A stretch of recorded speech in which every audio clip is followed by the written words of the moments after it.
চতুর্দিক দিয়া ফেরেশতাগুলি বেষ্টনী হয়ে দাঁড়ায় গেছে। একজন ফেরেশতার কাঁধে আরেকজন ফেরেশতা, একজন ফেরেশতার কাঁধে আরেকজন ফেরেশতা, একজন ফেরেশতার কাঁধে আরেকজন ফেরেশতা, এভাবে আল্লাহর আরশ পর্যন্ত গিয়ে সমস্ত ফেরেশতাগুলি ঠেকছে। আল্লাহ তাআলা প্রশ্ন করে, ও ফেরেশতারা, তোমরা এভাবে ঘেরাও দিয়া রাখছো কেন?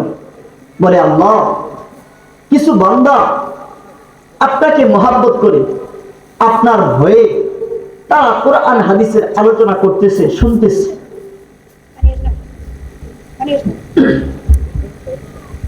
তো আল্লাহ পাক রব্বুল আলামিন ফেরেশতাদেরকে বলে, ও আমার ফেরেশতারা, এই মানুষগুলি কি আমাকে দেখেছে? বলে, না আল্লাহ, ওরা আপনাকে দেখে নাই। আমাকে দেখে নাই, তারপরে ওরা কোরআনের ময়দানে বসছে, আমার আলোচনা করতেছে, আমার প্রশংসা গাচ্ছে, আমার নবীর প্রশংসা গাচ্ছে। ওরা আসলে কি চায়? ওরা কেন এমন করতেছে? বলে, আল্লাহ, ওরা আপনার জাহান্নামকে ভয় পায়। আল্লাহ তাআলা বলে, ওরা কি আমার জাহান্নামকে দেখছে? ফেরেশতারা বলে, না আল্লাহ, ওরা আমার জাহান্নামকে দেখে নাই, আপনার জাহান্নামকে দেখে নাই। বলে, আর কি কেন বসছে? বলে, আল্লাহ, ওরা জান্নাত চায়, এই জন্য বসছে। বলে, ওরা জান্নাত দেখছে? বলে, না, ওরা জান্নাত দেখে নাই। তো ফেরেশতারা বলে, আল্লাহ, ওরা জান্নাত দেখে নাই, তারপরে ওরা জান্নাত চায়। এবার ফেরেশতারা বলে, আল্লাহ, ফেরেশতারা বলে, জিবরাইল, এই ফেরেশতারা, আল্লাহ তাআলা বলেন, ও ফেরেশতারা, তোমরা সাক্ষী থাকো, যে সমস্ত বান্দাগুলি আমি আল্লাহকে দেখলো না, আমি আল্লাহকে না দেখার পরেও মহব্বত করলো, আমি আল্লাহকে না দেখার পরে মহব্বত করলো, আমি আল্লাহর জান্নাতকে না দেখেও বিশ্বাস করলো, আমি আল্লাহর জাহান্নামকে না দেখেও ভয় করলো, ও ফেরেশতারা, তোমরা সাক্ষী থাকো।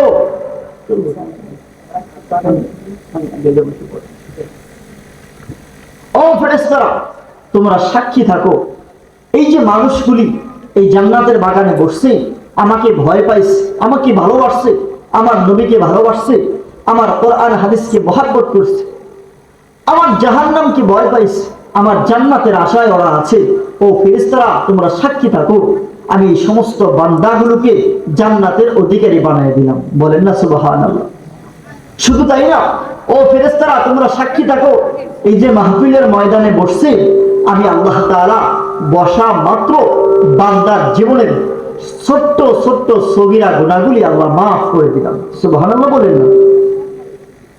এখন আমাদের তো সগীরা গুনাহ মাফ হয়ে গেছে, কিন্তু কবিরা গুনাহ তো রয়ে গেছে। কবিরা গুনার জন্য কি করতে হবে? বলে যে, যদি কবিরা গুনাহ মাফ করাইতে চাই, তাহলে এই যে এখন মাহফিলে বসলাম, এখন থেকে শুরু করে আখিরি বয়ান পর্যন্ত মাহফিলে থেকে মাহফিলের কথাগুলো শুনে, কোরআন হাদিসের কথাগুলো শুনে দিলের ভিতরে আমল করার নিয়ত রেখে, পাশাপাশি আখিরি মুনাজাত দিয়ে জীবনের শ্রেষ্ঠ তওবা, জীবনের শেষ তওবা করে যখন আমরা মাহফিল থেকে বিদায় নিব, তখন আল্লাহ পাক রব্বুল আলামিন বান্দার জীবনের সমস্ত কবিরা গুনাহগুলো মাফ করে দিবেন। সুবহানাল্লাহ। কবিরা গুনাহগুলো মাফ করে দিয়ে ক্ষান্ত না, আল্লাহ পাক বান্দাকে একেবারে মাসুম বানাইয়া, একেবারে মাসুম বানাইয়া যার যার ঘরে ফিরে দিবে। সুবহানাল্লাহ। তো যে বিষয়টা নিয়ে আপনাদের সামনে কথা বলতে চাচ্ছি, আল্লাহ পাক রব্বুল আলামিনের প্রতি একই এবং সেটার উপর বিশ্বাস থাকা প্রসঙ্গে। তো আমি যে আয়াতটা তেলাওয়াত করেছি সূরাতুল আহজাবের মধ্যে আয়াতটা আছে।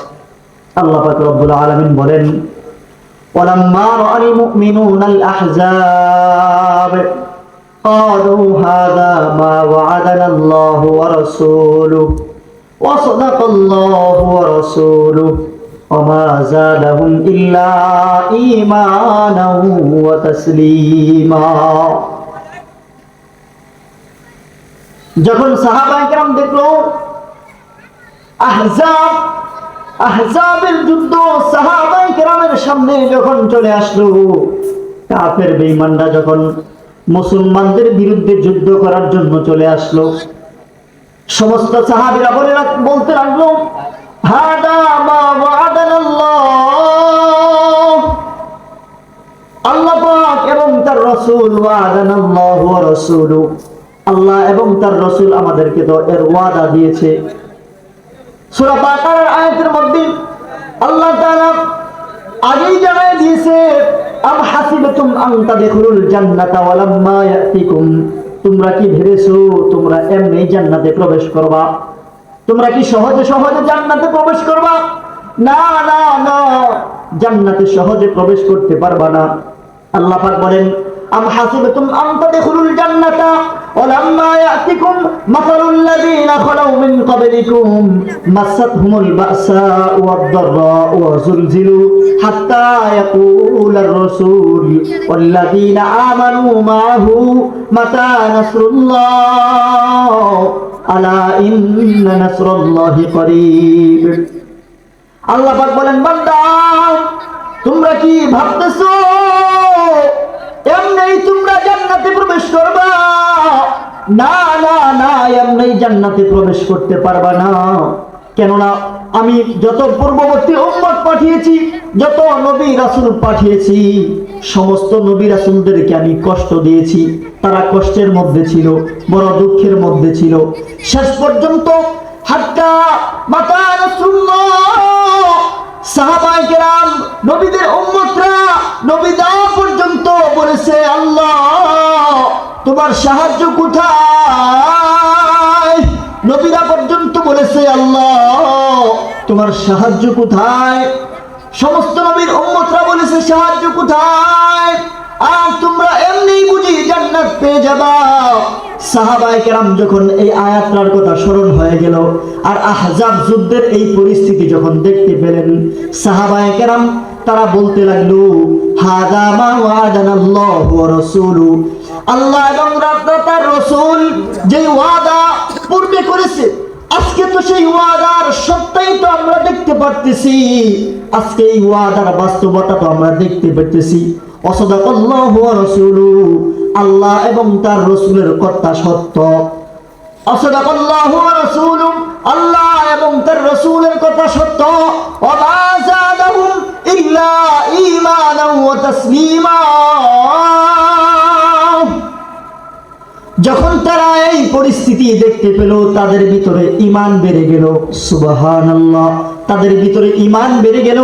পাশাপাশি ওমা যাদাহুম ইল্লা ঈমানা ওয়া তাসলিমা, এবং আল্লাহ তাআলার আনুগত্য তাদের ভিতরে বেড়ে গেল।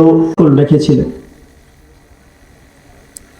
তো আল্লাহ পাক রব্বুল আলামিন কুরআনুল কারীমের আরেক আয়াতের মধ্যে বলেন, আল্লাযীনা ক্বালা লাহুমুন নাস ইন্নান নাসা ক্বাদ জামাউ লাকুম ফাখশাউহুম ফাযাদাহুম ঈমানা।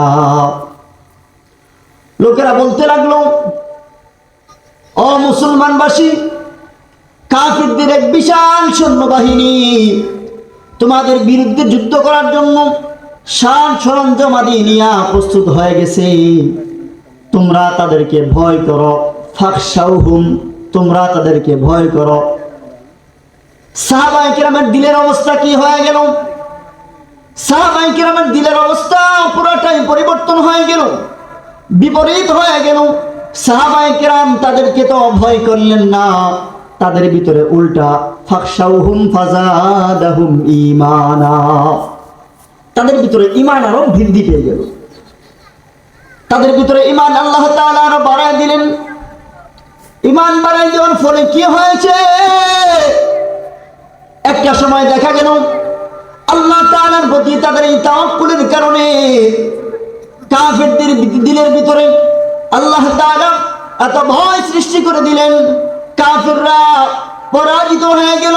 তারা যুদ্ধ করার আগেই তারা পলায়ন করেছে। সুবহানাল্লাহ বলবেন না? সুবহানাল্লাহ।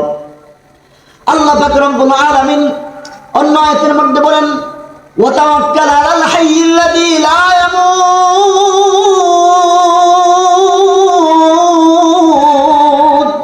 আল্লাহু আকবার। আল্লাহ পাক রব্বুল আলামিন বলেন, ওয়া তাওয়াক্কাল আলাল হাইয়্যিল্লাযী লা ইয়ামুত। আরে তোমরা কার উপরে ভরসা করো? ভরসা তো করবা হাইয়্যিল্লাযী লা ইয়ামুত, যার কোনো মৃত্যু নাই, তার উপরেই তো ভরসা করা দরকার। কি বলেন? তার উপরে ভরসা করা দরকার না? যার মৃত্যু নাই, অর্থাৎ তিনি চিরঞ্জীব, তার উপরে ভরসা করো। যিনি জীবিত, তার উপরে ভরসা করো। আমরা যে জীবিত, আসলে আমরা জীবিত না, আমরা হলো মৃত। আমরা কি? মৃত। অর্থাৎ জীবিত তাকে বলা হয় যিনি রূহ ছাড়া জীবিত, যিনি মৃত্যু ছাড়া, রূহ ছাড়া জীবিত, যার কোনো মৃত্যু নাই, তাকেই না জীবিত বলা হয়। রূহ ব্যতীত জীবিত, তিনিই না জীবিত। তাহলে আল্লাহ তাআলা আমাদেরকে জানাই দিলেন, ও বান্দা, ওয়াতাওয়াক্কাল আলাল হাইয়্যিল্লাযী লা ইয়ামুত, তোমরা আল্লাহ তাআলার প্রতি ভরসা করো যার মৃত্যু নাই। অন্য আয়াতের মধ্যে আল্লাহ তাআলা বলেন, ওয়া আলাল্লাহ ফালইয়াতাওয়াক্কালিল মুমিনুন, মুমিন বান্দার তো উচিত যে মুমিন বান্দা কার উপর ভরসা রাখবে? জোরে বলেন, কার উপর ভরসা রাখবে? আল্লাহ তাআলার উপর ভরসা রাখবে। আল্লাহ পাক বলেন, ওয়া আলাল্লাহি ফালইয়াতাওয়াক্কালিল মুমিনুন, মুমিন বান্দার উচিত আল্লাহ তাআলার উপরে ভরসা রাখা। এই আয়াতের মাধ্যমে, আয়াতের ব্যাখ্যায় পাওয়া যায় সাহাবায়ে কেরাম, সমস্ত পয়গম্বর তার সাথীদেরকে হেদায়েত দিয়েছেন, যখন কাফের বেঈমানরা আমাদের বিরুদ্ধে যুদ্ধে লিপ্ত হবে, আমাদের বিরুদ্ধে কাফের বেঈমানেরা কোন ষড়যন্ত্র করবে, তখন আমরা কার উপরে ভরসা করব? আল্লাহ তাআলার উপরে ভরসা করব। এই আয়াত দ্বারা বোঝা যায় মুমিনের উচিত, ঈমানের চাহিদা, যে বান্দা আল্লাহ তাআলার উপর ভরসা করবে। কার উপরে? আল্লাহ তাআলার উপর ভরসা করবে, এটা ঈমানের চাহিদা। অতএব আপনার ভিতরে যদি ঈমান থাকে, তাহলে আপনার উচিত আল্লাহ তাআলার উপর ভরসা করা। আল্লাহ পাক রব্বুল আলামিন অন্য আয়াতের মধ্যে বলেন, ফাইন জাআমতুম ফাতাওয়াক্কাল আলাল্লাহ, বান্দা যখন কোনো সিদ্ধান্ত নেয়, বান্দা যখন কোনো সিদ্ধান্ত নেয়, সিদ্ধান্তটা দুনিয়ার হতে পারে অথবা আখিরাতমুখী হতে পারে। ধরেন আপনি একটা ব্যবসা করতেছেন, একটা দোকান দিছেন, অথবা জমির মধ্যে একটা ফসল ফলাইছেন। যখন কোনো সিদ্ধান্ত নিয়ে নেবেন, সিদ্ধান্ত নেওয়ার পর সেই সিদ্ধান্তের উপরে অটল থাকা, সিদ্ধান্তের উপরে অটল থাকা। এই আয়াতটা যখন নাজিল হয়, আল্লাহর পয়গম্বর সাল্লাল্লাহু আলাইহি ওয়াসাল্লাম একটা যুদ্ধে যাওয়ার জন্য সাহাবায়ে কেরামের কাছে পরামর্শ চাইলেন। মদিনার কিছু যুবক সাহাবীরা নবীজিকে পরামর্শ দিল, ইয়া রাসূলুল্লাহ, মদিনার বাহির থেকে যুদ্ধ করা হোক, মদিনায় থেকে যুদ্ধ করব না। কিন্তু নবীজির ইচ্ছা ছিল মদিনার ভিতরে থেকে যুদ্ধ করবে। নবীজি এই যুবক সাহাবীদের পরামর্শে যুদ্ধের পোশাক পরিহিত করে সাহাবায়ে কেরামের সামনে যখন আসলেন, কিছু মুরব্বী সাহাবী ছিল, তারা বলে, ইয়া রাসূলুল্লাহ, আমরা মদিনায় থেকে যুদ্ধ করব। আল্লাহর পয়গম্বর বলেন, ফাইন জাআমতুম ফাতাওয়াক্কাল আলাল্লাহ, আল্লাহ পাক জানায় দিলেন, তুমি যে সিদ্ধান্ত নিয়েছো এই সিদ্ধান্তের উপর অটল থাকো। সফলতা দান করবে কে? জোরে বলেন, আল্লাহ। কে দান করবে সফলতা? আল্লাহ দান করবে। অতএব পিছপা হবে না, যেহেতু সিদ্ধান্ত নিয়ে নিয়েছি মদিনার বাহিরে গিয়ে যুদ্ধ করব, অতএব মদিনার বাহিরেই যুদ্ধ হবে। আল্লাহ পাক রব্বুল আলামিন অন্য আয়াতে মধ্যে বলেন, ওমাইয়া তাওয়াক্কাল আলাল্লাহ ফাহুয়া হাসবুহ, বান্দা যখন আল্লাহ তাআলার উপর ভরসা করবে, আল্লাহ পাক বান্দার সমস্ত কাজগুলির জিম্মাদারি নিয়ে নেবেন। সুবহানাল্লাহ, বান্দার সমস্ত জিম্মাদারি আল্লাহ তাআলা নিয়ে নেবেন। বান্দা যখন আল্লাহ তাআলার উপর ভরসা করবে, বান্দার সমস্ত কাজের জিম্মাদারি আল্লাহ নিয়ে নেবেন। আল্লাহ তাআলার উপর যখন বান্দা ভরসা করবে, ভরসাটা কেমন হওয়া উচিত? আল্লাহ পাকের নবী রাসূল সাল্লাল্লাহু আলাইহি ওয়াসাল্লাম হাদিসের মধ্যে বর্ণনা করেন, লাউ আনতুম কুলতুম আলাল্লাহি হাক্কা তাওয়াক্কুলিহি লারুযিকাতুম কামা ইউরযাকুনাত তায়র। আল্লাহ পাক রব্বুল আলামিন দেখেন না, সকালবেলা পাখিগুলো শিয়নির থেকে বের হয়ে যায় খালি পেটে, আবার সন্ধ্যাবেলা উদর পূর্তি করে নিজের ঘরে ফিরে আসে। কি বল, ফিরে আসে না? এই পাখিগুলোর কোনো চাকরি নাই, কোনো ব্যবসা নাই, কোনো বাণিজ্য নাই, কোনো ব্যাংক ব্যালেন্স নাই, কোনো চাষের জমি নাই, এদের কোনো ক্ষেত খোলা নাই, এদের কোনো দোকান নাই। এই পাখিগুলো সকালবেলা যখন আল্লাহ তাআলার উপর ভরসা করে বের হয়ে যায়, আল্লাহ পাক রব্বুল আলামিন এই পাখিগুলোর সমস্ত খাবার যোগান দিয়ে দেয়। সন্ধ্যাবেলা আবার উদর পূর্তি করে ঘরের ভিতরে ফিরে আসে। শুধু তাই না, এই পাখিগুলো আগামীকাল কি খাবে এইটার জন্য চিন্তা করে না, আগামীকালের জন্য সঞ্চয় করে না, আগামীকালের জন্য পাখি চিন্তাও করে না। পাখি চলে আসে নিজের ঘরে, আরামে একটা ঘুম দেয়, আবার পরের দিন সকালবেলা বাহিরে চলে যায়। আল্লাহ তাআলা আবার পাখিকে খাওয়ায়া দেয়, আবার সন্ধ্যাবেলা করে ফিরে আসে। পাখি কোনো চিন্তা করে না। ভরসা কার উপর করেছে বলেন না? আল্লাহ তাআলার উপর ভরসা করেছে। এই জন্য বান্দার উচিত আল্লাহ তাআলার উপর ভরসা করা। ইবনে আব্বাস রাদিয়াল্লাহু তাআলা আনহু থেকে হাদিস বর্ণনা, আল্লাহ পাক রব্বুল আলামিন নবীজিকে ঘোষণা দিয়ে দিয়েছেন, আপনার উম্মতের মধ্য থেকে ৭০,০০০ মানুষকে আমি আল্লাহ তাআলা জান্নাতে প্রবেশের অধিকারী দান করব, বিনা হিসাবে, বিনা শাস্তিতে। সুবহানাল্লাহ। এই যে ৭০,০০০ মানুষকে আমি আল্লাহ তাআলা বিনা হিসাবে জান্নাতে প্রবেশের অধিকারী দান করব। এই ৭০,০০০ বান্দার অনেকগুলি গুণের মধ্য থেকে একটা গুণ হলো তাকওয়া। কি গুণ? তাকওয়া। আল্লাহ পাক রব্বুল আলামিন অন্য আয়াতের মধ্যে বলেন, ইন্নামাল মুমিনুনা আল্লাযীনা ইযা যুকিরাল্লাহ ওয়াজিলাত কুলুবুহুম ওয়া ইযা তুলিয়াত আলাইহিম আয়াতুহু যাদাতহুম ঈমানা। আল্লাহ পাক রব্বুল আলামিন উক্ত আয়াতের মধ্যে মুমিন বান্দার ৩টা গুণ সম্পর্কে আলোচনা করেছে। ১ নাম্বার গুণ, যখন মুমিন বান্দার সামনে আল্লাহ তাআলার নাম নেওয়া হবে, তখন মুমিন বান্দার ভিতরে ওয়াজিলাত কুলুবুহুম, দিলের ভিতরে একটা ভয় সৃষ্টি হয়ে যাবে যে আল্লাহ তাআলার নাম যখন বান্দার সামনে নেওয়া হবে, তখন বান্দার ভিতরে একটা ভয় চলে আসবে। এমন ভয়, বান্দা যখন গুনাহ করতে যাবে, যখন বান্দা সুদ খাবে, তখন বান্দা চিন্তা করবে এই সুদটা তো হারাম। যখন বান্দা জিনা করতে যাবে, বান্দা তখন ভাববে এই জিনাটা তো হারাম করেছে আল্লাহ। বান্দা যখন গুনাহ করতে যাবেন, তখন ভাববে আল্লাহ তো এই গুনাহটাকে হারাম করেছে। আমি চুরি করতেছি, আমি সুদ খাইতেছি, আমি জিনা করতেছি, আমি ব্যভিচার করতেছি, আমি মানুষের উপর অন্যায় জুলুম করতেছি, আমি মানুষের আয় কেটে খাইতেছি, আমি মানুষের হক নষ্ট করতেছি, এগুলা তো সব আল্লাহ তাআলা দেখতেছি। বান্দার দিলের ভিতরে যখন আল্লাহর স্মরণ চলে আসবে, তখন বান্দার দিলের ভিতরে একটা ভয় সৃষ্টি হয়ে যাবে, বান্দা আল্লাহ তাআলার ভয় পাবে। অন্য আয়াতের মধ্যে আল্লাহ তাআলা এই ভয় সম্পর্কে জানাই দিয়েছে, অবাশশিরিল মুখবিতিনা আল্লাযীনা ইযা যুকিরাল্লাহ ওয়াজিলাত কুলুবুহুম, বান্দার ভিতরে ভয় সৃষ্টি হয়ে যাবে যখন আল্লাহ তাআলার নাম নেওয়া হয়। অর্থাৎ মসজিদের ভিতরে যখন আযান হয়ে যায়, বান্দা যদি ক্ষেতের মধ্যে কাজ করে থাকে, যদি কোদালটা পিছনে থাকে বান্দা পিছনে রেখে দিবে, যদি কোদালটা সামনে থাকে সামনে রেখে দিবে, যদি কামারের হাতুড়িটা উপরের দিকে উঠানো থাকে, বান্দার কানে যখন আল্লাহ তাআলার নাম বেশি আসবে, বান্দা উপর থেকে আস্তে করে হাতুড়িটা ছেড়ে দিবে পিছন দিকে অথবা সামনের দিকে ছেড়ে দিবে। বান্দা যেই সমস্ত কাজগুলি করুক না কেন, বান্দা সমস্ত কাজগুলি ফেলে দিয়ে একমাত্র আল্লাহ তাআলার ডাকের দিকে দৌড়ায়। এটা হলো মুমিন বান্দার ১ নাম্বার গুণ। আল্লাহ তাআলা বলেন, ইন্নামাল মুমিনুনা আল্লাযীনা ইযা যুকিরাল্লাহ ওয়াজিলাত কুলুবুহুম, বান্দার সামনে যখন আমার নাম নেওয়া হয়, বান্দার দিলের ভিতরে বড় ভয় সৃষ্টি হয়।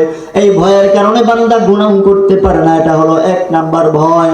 ২ নাম্বার, বান্দার সামনে যখন আমার কুরআনুল কারীম তেলাওয়াত করা হয়, আমার কোরআনের বয়ান যখন করা হয়, আমার নবীর গুণগান যখন গাওয়া হয়, আমার সৃষ্টিগুণের তাফসীর, আমার সৃষ্টিগুণের আলোচনাগুলি যখন মানুষের সামনে করা হয়, তখন বান্দার ভিতরে ওয়াইদা তুলিয়াত আলাইহিম আয়াতুহু যাদাতহুম ঈমানা, বান্দার ঈমান বৃদ্ধি পেতে থাকে। সুবহানাল্লাহ বলেন না? এটা হলো মুমিন বান্দার ২ নাম্বার গুণ। অর্থাৎ আল্লাহ তাআলার কুরআনুল কারীমের তেলাওয়াত যখন বান্দার সামনে করা হবে, কুরআনুল কারীমের হাদিস, কুরআন এবং হাদিসের আলোচনা যখন বান্দার সামনে করা হবে, বান্দার দিলের ভিতরে ঈমান আরো বাড়তে থাকবে, ঈমান বাড়তে থাকবে। ঈমান বাড়াটা কেমন হবে? একজন কবি বলেন, ওয়া ইযা হালাতাল হালাওয়াতা কলবান, যখন বান্দার ভিতরে ঈমানের দৌলত পয়দা হবে, যখন বান্দার ভিতরে ঈমানের মিষ্টতা চলে আসবে, নাশিদাত ইবাদাতিল ফিল আ'দাই, বান্দা তখন ইবাদতের ভিতরে মজা পাবে, ইবাদত করতে বড় ভালো লাগবে। ইবাদত ছুটে গেলে দিলের ভিতরে অস্থিরতা কাজ করবে, দিলটা পেরেশানি পেরেশানি লাগবে। আহারে, আজকে জোহরের আজান হয়ে গেছে, আমি এখন পর্যন্ত মসজিদে যাইতে পারলাম না, আমি এখনো নামাজটা পড়তে পারি নাই, দিলের ভিতরে দিলটা ভাঙ্গা ভাঙ্গা লাগবে, কেমন যেন মরা মরা লাগে দিলটা। এমন মরা মরা দিলটা যারে বলা হয়, এটাই হলো ফাজাদাতুহুম ঈমানা। বান্দার ভিতরে ঈমান বেড়ে যাবে, অর্থাৎ বান্দার সঙ্গে যখন কোরআন কারীমের তেলাওয়াত করা হয়, বান্দার ঈমান বৃদ্ধি পেতে থাকবে। ঈমানটা কেমন বৃদ্ধি পাবে? সাহাবায়ে কেরামের নবীজির জামানায় নবীজি যখন মুসলমানদেরকে, কাফেরদেরকে ইসলামের দাওয়াত দেয়, কাফের বেঈমান আবু জাহেল নেতা, একজন লিডার মানুষ, কাফের লিডার, এই আবু জাহেল ঘুরে ঘুরে মানুষকে বলেন, আরে আমার বাতিজা মুহাম্মদ তো পাগল, তোমরা তার কথা শুনো না, তোমরা তার কথা শুনবা না। আবু জাহেলের স্ত্রী মানুষের বাড়ি বাড়ি বাড়ি যাইয়া যাইয়া জবাব দেয়, এ তোমরা জানোনি আমাদের বাতিজা পাগল হয়ে গেছে, আমাদের বাতিজার কথা তোমরা শুনো না, বাতিজা কি যেন বলে এগুলা তোমরা শুনো না, তোমরা আমাদের বাতিজার কথা শুনো না। সারা মক্কার মানুষগুলি কৌতূহলবশত দিলের ভিতরে একটা চিন্তা চেতনা শুরু হয়ে গেল, আরে এটা কেমন পাগল, যেই পাগলের মাইক মারে মক্কার বড় বড় কাফের বেঈমান লিডারেরা, মনে হয় পাগলটা ছোট হবে না। কি কোন, পাগল ছোট হইবনি? না না না, ছোট হবে না। যেহেতু মক্কার লিডাররা, নেতারা মাইক মারতাছে, মুহাম্মদের কাছে যায় না, মুহাম্মদ পাগল, অতএব বোঝা যায় মুহাম্মদ ছোট্ট কোনো পাগল না, বড় পাগল হবে। মানুষের দিলের ভিতরে একটা আগ্রহ পয়দা হয়ে গেল, আরে এই পাগলটারে দেখার দরকার। মক্কার মানুষগুলি আস্তে আস্তে যায়া যায়া নবীজির কাছে ভিড় জমায়, মানুষটা দেখে নবীজি জানি কি পড়ে, ইয়াসিন ওয়াল কুরআনিল হাকীম ইন্নাকা লামিনাল মুরসালিন আর রহমান আল্লামাল কুরআন খলাকাল ইনসান আল্লামাহুল বায়ান। কি এমন মধুর তেলাওয়াত নবীজি করে, কাফেরদের মনের ভিতরে একটা কেমন জানি লাগতেছে, আহারে এই লোকটা যেই তেলাওয়াত করতেছে, যেই কথাগুলো বলতেছে, এগুলো কোনো মানুষের কথা হতে পারে না, অতএব এই মানুষটা পাগল না, এটা আল্লাহর পয়গম্বর, এটা শেষ নবী, এটা আখিরি জামানার পয়গম্বর। সমস্ত মানুষগুলি নবীজির মুখের কোরআন তেলাওয়াত শুনে তারা সকলেই নবীজির হাতে হাত রেখে কালেমা পড়ে মুসলমান হয়ে যায়। সুবহানাল্লাহ। এটা হলো ফাজাদাতুহুম ঈমানা, বান্দার ভিতরে ঈমান বৃদ্ধি পেতে থাকে। 3 নাম্বার আরেকটা গুণ, যখন বান্দার ভিতরে ঈমান বৃদ্ধি পেতে থাকবে, আল্লাহ তাআলার ভয় বান্দার ভিতরে থাকবে, ওয়া আলা রাব্বিহিম ইয়াতাওয়াক্কালুন, বান্দার সমস্ত কাজের সিদ্ধান্ত সে আল্লাহ তাআলার উপর ছেড়ে দিবে, তখন আর দুনিয়ার কিছুর উপর ভরসা করবে না। আমার জমি আমাকে খাওয়াবে, আমার ব্যবসা আমাকে খাওয়াবে, এই চিন্তা বান্দা করবে না। বান্দা কার উপর ভরসা করবে? আল্লাহ তাআলার উপর ভরসা করবে।